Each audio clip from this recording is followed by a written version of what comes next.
Madrid está lleno de lugares cargados de historia. Y de rincones ocultos a plena vista. Y alguien tenía que contarlos. Soy Lorenzo Gallardo. Soy David Botello. Y esto es El Punto sobre la Historia.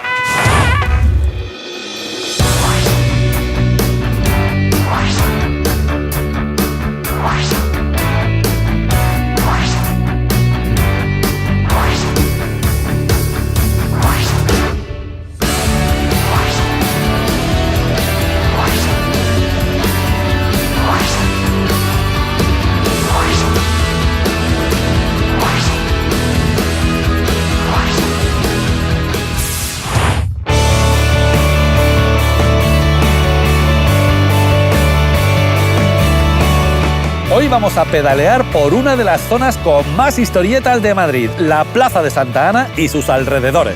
Con lo animada y bonita que es, no nos extraña que fuera el lugar elegido por muchas celebrities para reunirse y echar el rato. Personajes de todas las épocas y modalidades. Artistas, toreros, políticos, escritores. Con sus historias, sus aventuras, sus desventuras, sus amores y sus desamores. Y no os imagináis una cosa, aquí el mismísimo Quevedo tuvo un duelo con una pantera. Pero no preocuparse, porque la historia también amansa las fieras. ¡Empezamos! La historia es un punto.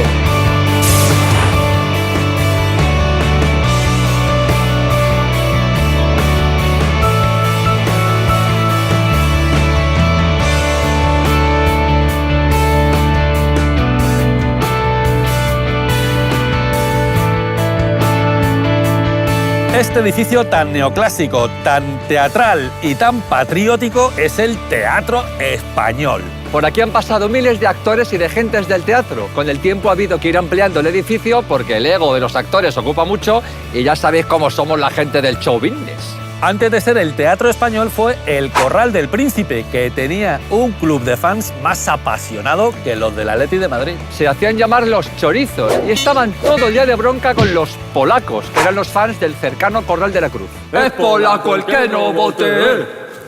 A mediados del siglo XIX rebautizaron el teatro para darle su nombre actual. Con un pequeño inciso durante la Guerra Civil en el cual el teatro pasó a llamarse García Lorca. A Lorca se le recuerda con una estatua justo enfrente del teatro.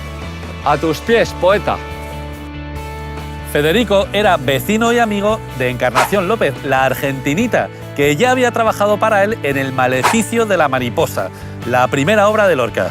La argentinita estrenó en el mismísimo Teatro Español una versión flamenca del Amor Brujo de Falla. La crítica dijo: pertenecen a una raza endiablada de la música y del baile. Bailan porque aman el baile. Federico y la argentinita grabaron juntos una serie de discos con canciones populares que Lorca había recuperado y armonizado. Ella ponía la voz y Federico ponía sus manos al piano, un disco impresionante. Interpretaban canciones tan conocidas como Los Cuatro Muleros, El Café de Chiritas y nuestra favorita.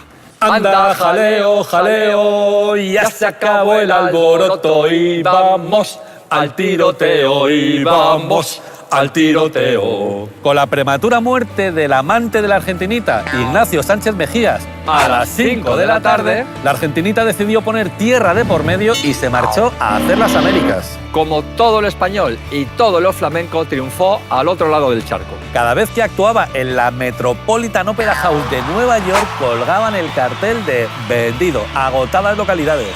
Hasta una placa le tienen allí puesta, y aquí que ni nos acordamos de ella, si es que nadie es profeta en su tierra. El Teatro Español es un punto.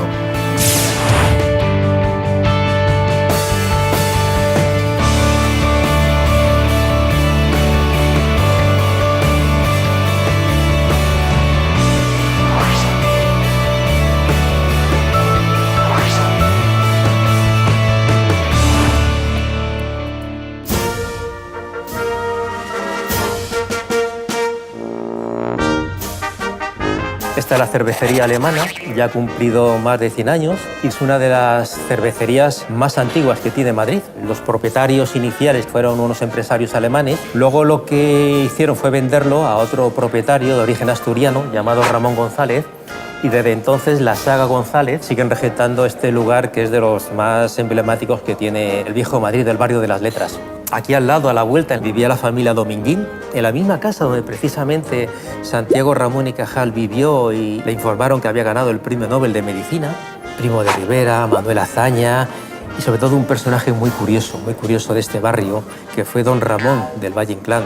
Aquí tenía su tertulia, su charla, su partida de mus. Eso sí, tenía un carácter de mucho cuidado y cuentan que en cierto momento le interrumpieron porque había un personaje que preguntaba por él, un tal Zozaya. Y este señor venía un poco a increparle y él, pues sin inmutarse y siguiendo su partida de mus, dijo: Zozaya, el de las varices, que me toque las narices y que se vaya. Pero aparte de Ramón de Valle Inclán, también ha habido otros personajes muy célebres como Ava Gardner, personaje que recorrió no solamente esta cervecería, sino otras cervecerías y otros bares, porque estuvo bastantes años viviendo en la capital. De ella se enamoró Fernando Ferran Gómez, cuentan, en el Tablao Villarrosa. Y luego también otro personaje muy célebre en Madrid de aquellos tiempos es Ernest Hemingway. Frecuentaba mucho estos lugares y él fue una de las personas que se reunía aquí sobre todo con un gran amigo, que fue Luis Miguel Domínguez. Todo eso ha creado un ambiente bohemio, literario, que se rompió, por desgracia, en los años 70 y 80, debido a la aparición del mundo hippie. Tuvieron que arbitrar una fórmula para impedirles la entrada. Crearon un cartel donde directamente se les prohibió el acceso. Incluso en la puerta de la cervecería se aparcó un vehículo de la policía para frenarles. Y vamos a brindar por todos aquellos madrileños que han pisado y que pisarán este comercio histórico de la ciudad. La historia es un punto.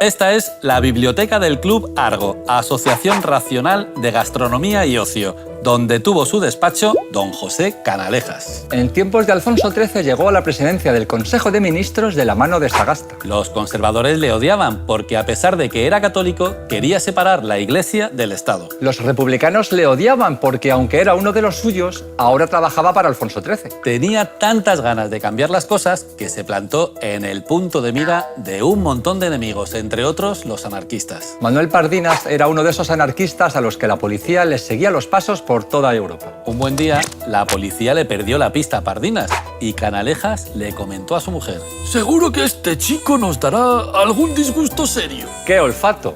Unos días más tarde, Canalejas miraba el escaparate de una librería en la Puerta del Sol. Pardinas se le acercó por la espalda y lo dejó muerto matado de arriba abajo de un tiro en la cabeza. Se dice que Pardinas estaba en la Puerta del Sol porque quería matar a Alfonso XIII, que iba a pasar a esa hora por allí. De casualidad se le cruzó Canalejas y, chico, ya que estábamos... Todavía hay muchas teorías y muchas especulaciones sobre este asesinato. La teoría más jachonda es la de un tal Hakim Bor, que acusó directamente a los masones. Hakim Bor era el seudónimo, atención, de Francisco Franco. Hakim Bor, si os fijáis, es Francisco Franco al revés.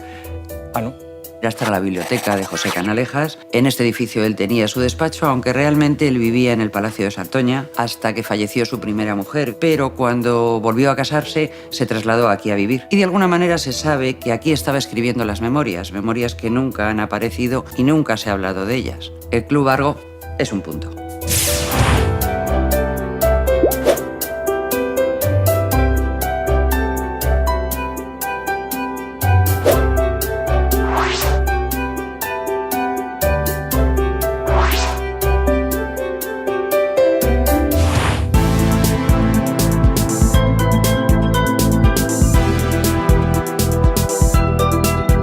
Este pedazo de vistas son las que se ven desde el ático de la suite presidencial del Hotel Mi Madrid Reina Victoria. El hotel se construyó sobre el solar que ocupaba el Palacio de Montijo. En el palacio se montaban unas fiestas por todo lo alto por donde pasaban las altas esferas de la sociedad madrileña.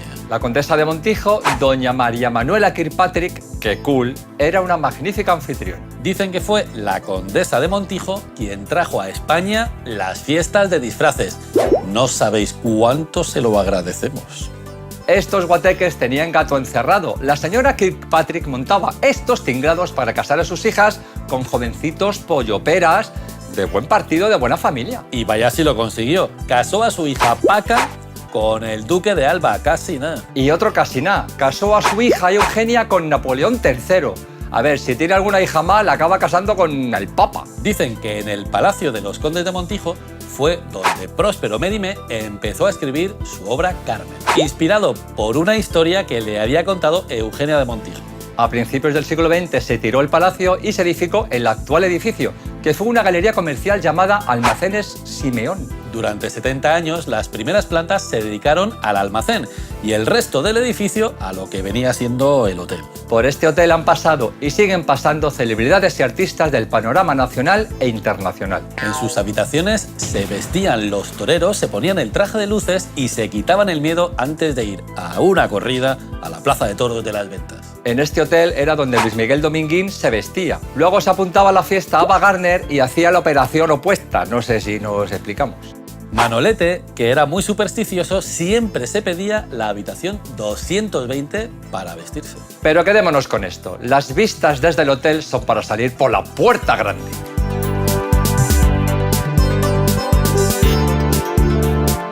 El punto sobre la historia.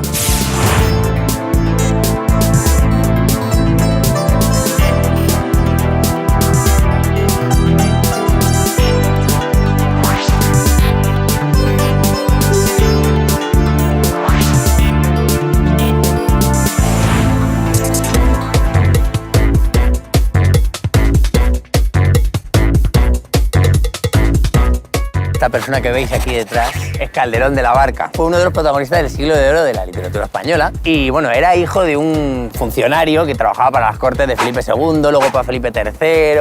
Desde muy pequeño destacó en los estudios, pero vamos, era un empollón alucinante. Para que su padre quería que fuera sacerdote, porque su abuela tenía reservada para él una capellanía para cuando acabara los estudios de sacerdote. Él estudiaba en el Colegio San Isidro, donde antes había estudiado Quevedo, Lope de Vega. Se le dio fenomenal los estudios y a los 13 años estrenó su primera comedia. Y le pilló el gustillo y no paró. Y al final el tío empezó a darle a la juerga, al vicio, al juego. Y el tío era un crápula, ahí donde yo me veo bastante identificado, no solo en las poesías. Su nueva vida de crápula le llevó a tener una de las mayores inquinas que se ha conocido en el siglo de oro con Lope de Vega. Resulta que un actor hirió de gravedad al hermano de Calderón. ¿Qué pasa? Que el actor se fue a refugiar al convento de las Trinitarias, el cual era regentado como madre superiora la hija de Lope de Vega. Y el tío lo profanó y se escondió ahí. Calderón se enteró y se metió en el convento. Claro, ¿qué pasó? Lope de Vega se lo tomó como una ofensa brutal, no solamente porque había profanado un convento, sino porque el convento era de su hija. Entonces, bueno, se fue por él como loco y a partir de ahí empezó la trifulca pues larga y famosísima. En el Madrid de los Austrias había un montón de corrales de comedia, representación teatral. Pues aquí este señor tenía una obra, una comedia en cada una de ellas. Claro, Lope de Vega eso, imagínate, o sea, le hervía la sangre, vamos, a punto de nieve. Ahora viene la parte chunga, que muere Isabel de Borbón, la esposa de Felipe IV, y entonces se decretan 5 años de luto. Wow. 5, que rima con amor, en los cuales no se puede, entre otras muchas cosas, hacer representaciones teatrales, ni cómicas, ni nada. Bueno, eso a Calderón de la Barca le hunde en una depresión brutal. O sea, agravada, pues también porque mueren sus hermanos. El caso es que el tío dice, bueno, pues me voy a la vida de sacerdote, que ya la tenía un poco apalancadilla, y se va a la capellanía que su abuela le estaba guardando todavía. Para que veáis la importancia de aquí este hombre, de Calderón de la Barca, se considera que el siglo de oro termina con su muerte. Y si os parece, vamos a recitar unos versos de su obra más famosa, La vida es sueño. ¿Os parece? Dale, maestro. Vamos ya. ¿Qué es la vida? Un frenesí. ¿Qué es la vida? Una ilusión, una sombra, una ficción. Que el mayor bien es pequeño, que toda la vida es sueño. Y los sueños, sueños son. La historia es un punto.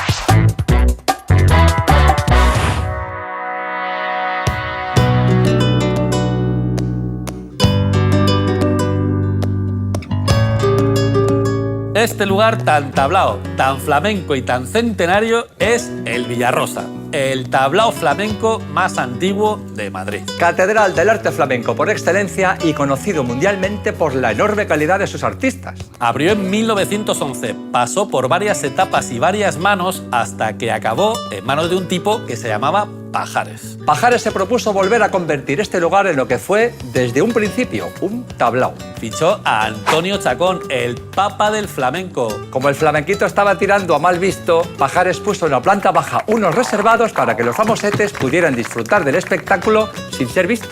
Un asiduo al reservado era Alfonso XIII, que dicen que tenía un pasadizo que comunicaba el Palacio Real con el tablao. ¡Cucha que salado el tío! También venía aquí el general Primo de Rivera, el dictador, a repanchingarse en sillones de mimbre con alguna mozuela, para aliviarse, suponemos, de las tensiones de pasarse todo el día dictando. Aquí ha actuado lo más grande del cante, del baile y del guitarreo, con unos nombres graciosísimos. Juanito Mojama, Bernardo, el de los lobitos. Tony el Pelao, También ha actuado la niña de los peines, Imperio Argentina, Pastora Imperio. Lola Flores. Miguel de Molina empezó trabajando aquí de salvacarteras, que es lo que viene siendo hoy un segurata. Un día, durante un descanso, se puso a cantar. Su jefe lo escuchó, se quedó topicueto en streaming y le contrató para cantar. Cosas de la vida. La misma historia se puede contar de Juanito Valderrama, que empezó aquí de camarero y se arrancaba a cantar por bulerías en los vestuarios. Durante la movida, el Villarrosa se puso muy de moda. Pedro Almodóvar y sus chicas se pasaban aquí la vida, noche sí y noche también. Luego le hizo un homenaje por todo lo alto y rodó aquí una de las secuencias más emblemáticas de Tacones de Janos, con un Miguel Bosé que se sale. Recordarás nuestros días felices. Recordarás el sabor de mis besos y entenderás en un solo momento qué significa Un año de amor. A ver, chavales, si después de esto no nos contratan en el Villarrosa, ¿no será que no nos lo curramos? Hace un tiempo vino un cliente aquí muy mayorcito y nos contó pues una anécdota maravillosa, y es que Miguel de Molina ecualizaba la voz justo en esta esquinita de aquí. El flamenco en Villarrosa es un punto.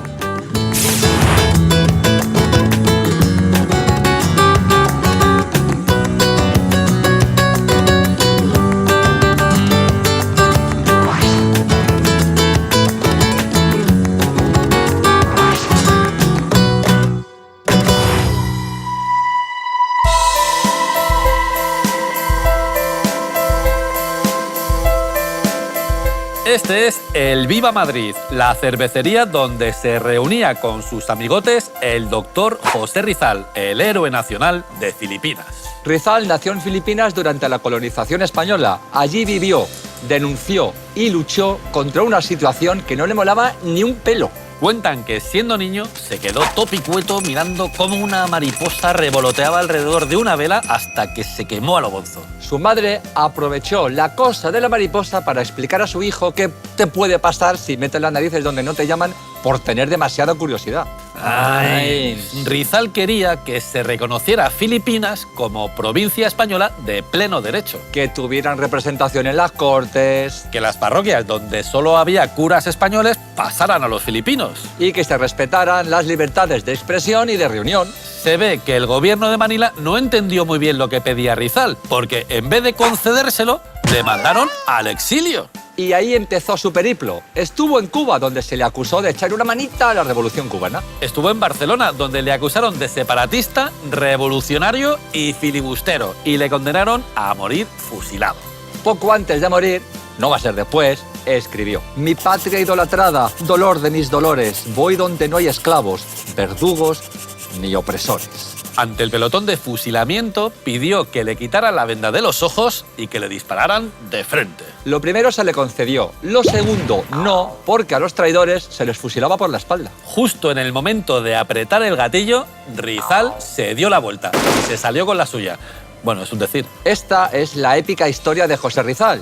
Pero hay otra historia un poquito más surrealista que se cuenta por Manila. Dicen que durante su etapa viajera a José Rizal le dio un carpe diem con una austríaca que se llamaba Clara. De ese encuentro nació un hijo que, según cuentan, fue, no lo perdáis, Adolf Hitler.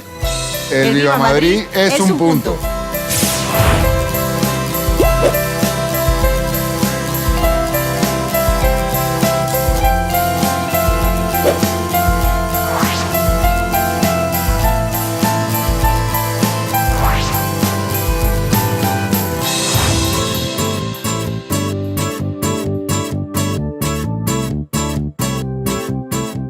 esta es la iglesia de San Ignacio de Loyola, también conocida como Iglesia de los Vascos. Es propiedad de la Real Congregación de Naturales y oriundos de las 3 provincias de las Vascongadas, más conocidos como los oriundos. Los oriundos eran 109 vascos que allá por el siglo XVIII, minuto arriba, minuto abajo, dijeron: ¡Oh, papachí! Des el miedo no se me la chapela, ¿oyes? Pues que a mí me gustaría escuchar la misa en euskera. ¡Ay, va, pues qué buena idea, Andoni! ¿Por qué no montamos una iglesia aquí a las afueras de Bilbao, en Madrid? Y así nació esta iglesia, la única de Madrid que dice la misa bilingüe en castellano y en euskera. Está consagrada a San Ignacio de Loyola, militar, religioso y fundador de los jesuitas. San Ignacio era un militar de estos bravos. Fue herido en la defensa de Pamplona y tuvo que pasar en la cama un montón de tiempo. Ahí de reposo le pidió a su hermana que le trajera un libro de caballería o algo para entretenerse. Pues por aquí solo tengo un ejemplar de la vida de Cristo. Bueno, no hay batallas de gigantes, pero las descripciones literarias de Judea son literariamente impecables. Así empezó a leer libros religiosos y le gustaron tanto que se acabó montando la Compañía de Jesús, así, sin despeinarse. Hizo votos de pobreza, castidad y obediencia al Papa. Los jesuitas llegaron a tener muchísimo poder allá donde se instalaron. Un buen día, el Papa Clemente XIV pues decidió disolver la compañía. La verdadera razón para esta disolución era que el rey de Francia era muy absolutista, très absolutista, y quería controlarlo todo. Total, que no le gustaba ni un pelo la enorme influencia de la compañía. Y ¡zas!, la disolvieron. Se dice, se rumorea, se susurra que Ignacio tenía una de las 13 calaveras de los Atlantes. La leyenda dice que cuando los atlantes se enteraron de que la Atlántida estaba condenada a desaparecer bajo las aguas, tallaron las 13 calaveras de los Atlantes. Estas calaveras serían los ojos, las manos y los sentidos de los atlantes allá donde estuvieran. ¿Quién las hizo? ¿Cómo las tallaron? ¿A santo de qué? Y lo que es mucho más misterioso, amigos, cómo hemos empezado hablando de las Vascongadas y hemos acabado hablando de la Atlántida y de las 13 calaveras de los Atlantes. La historia es un punto.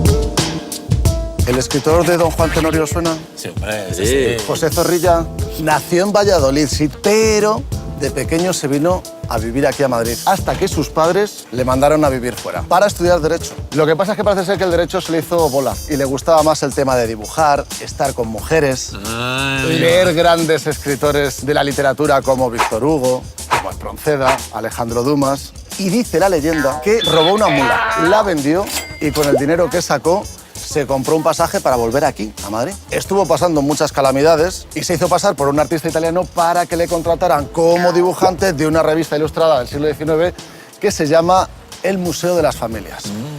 Ahora, donde no le fue nada bien es en su vida sentimental. Se casó con una mujer mucho más mayor que él, viuda, irlandesa, pero él mientras tanto seguía teniendo sus escarceos, sus novias, sus ligues, sus rollos, hasta que, claro, dejó a su mujer y se marchó a recorrer el mundo. Se fue a París, donde conoció... ¿Os acordáis de los escritores de los que hablábamos antes? Sí. De Alejandro Dumas, Sí. de Víctor Hugo. Se hizo amigo de ellos. Su obra más famosa la conocemos todos, Don Juan Tenorio. Tenemos un verso aquí también en la calle, escrito. Pero no tuvo éxito al principio, ¿eh? Ah, ¿no? No. Y la malvendió por 8.000 reales, que eso al cambio de hoy en día deben de ser unos centimillos de euro que no... Te lo digo, 2.000 pesetas, 12 euros. Nada para todos los intereses que ha dado luego mucho después. Tantos intereses ha dado que hasta el propio Zorrilla le acabó cogiendo manía al personaje porque veía que iba teniendo mucho éxito, pero que él no pillaba cacho, que él no pillaba ni un duro. Es habitual, desde hace más de 170 años, verla representada sobre todo la noche de Halloween. Y como os podéis imaginar, pues en estos 170 años, pues infinidad de actores se han metido en la piel, en los leotardos de Don Juan Tenorio. Buñuel, dirigido por Juan Ramón Jiménez, y como compañeros de escena sobre las tablas, Dalí y García Lorca. Un montaje que se hizo en la residencia de estudiantes. También hay mujeres muy interesantes que han representado a Doña Inés. Una de ellas es Ana Mariscal, una actriz de la posguerra. Tuvo una representación un tanto polémica porque por las mañanas hacía de Don Juan y por las tardes hacía de Doña Inés y tuvo que enfrentarse incluso a un juicio literario, que os tengo que contar que la absolvieron.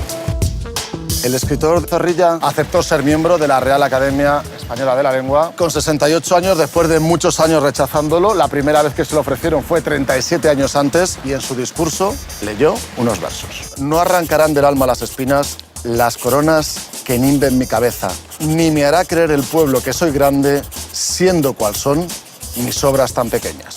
Y por supuesto os invito a que leáis y disfrutéis del Tenorio y de Doña Inés. La historia es un punto.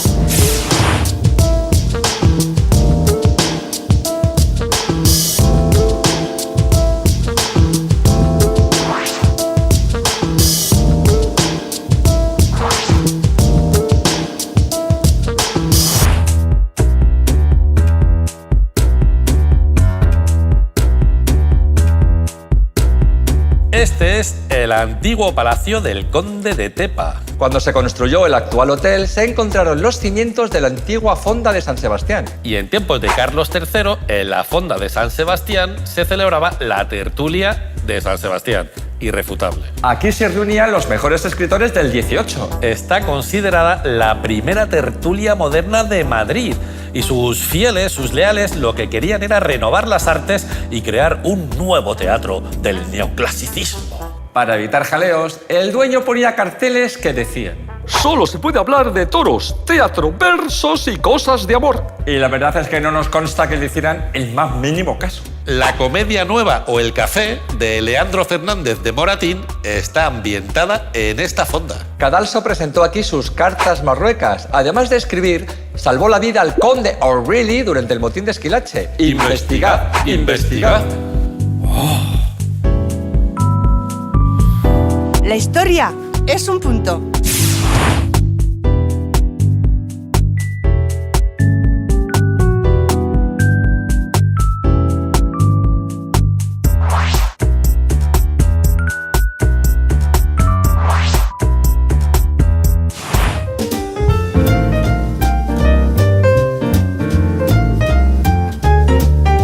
El Café Central es un intento de ganarnos la vida. Este año vamos a cumplir 35 años. Cada noche de 9 a 11 se puede disfrutar de un buen concierto de jazz. O a veces que no es de jazz, porque por ejemplo cuando viene Ocrae, o cuando viene Javier Rival, o cuando viene Lucrecia, no es jazz, pero sigue siendo buena música, que es de lo que se trata, ¿no? En un concierto de Tete Montoliu en el Colegio Mayor Pío XII, allá por el año 70, me quedé fascinado con lo que era Tete Montoliu. Y me costó tiempo traer a Tete Montoliu. Y gracias a Ricardo Miralles, que es el director musical de Serrat, que le dijo que este era un sitio serio, que había un buen piano y tal, empezó a venir a tocar. Y luego nos hicimos amigos.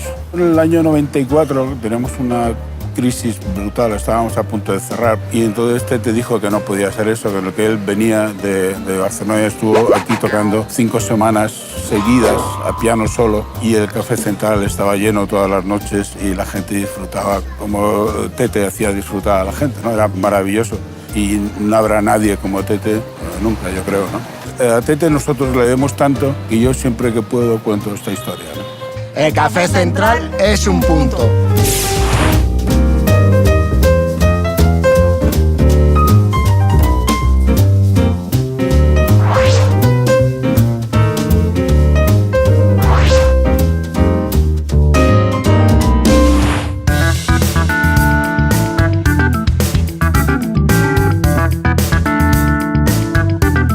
Este edificio tan azul cobalto, tan centenario y tan saludón es el Hostal Persal. En sus habitaciones han dormido grandes figuras de la movida madrileña y las cuadrillas de los toreros que se alojaban en el cercano Reina Victoria. Tienen una sala muy pintona donde se organizan diferentes actos, conferencias y exposiciones. Un buen día, allá por 2012, reservaron la sala con 2 condiciones. La primera, mantener el anonimato del conferenciante. Y la segunda, que se le permitiera fumar en el evento. Cuando llegó el día, se desveló que el misterioso fumador era don Santiago Carrillo, el histórico político comunista español. Parece ser que aquella fue su última intervención pública y pasó aquí dentro. Y esto no da para más. Chotos pocos, muchas risas y el punto sobre la historia. La historia es un punto. Un saludo para todo el equipo del Punto sobre la Historia. ¿Qué, Adolfo? ¿Qué dice Adolfo Suárez? Que un saludo también. Un saludo a Punto sobre la Historia desde Londres.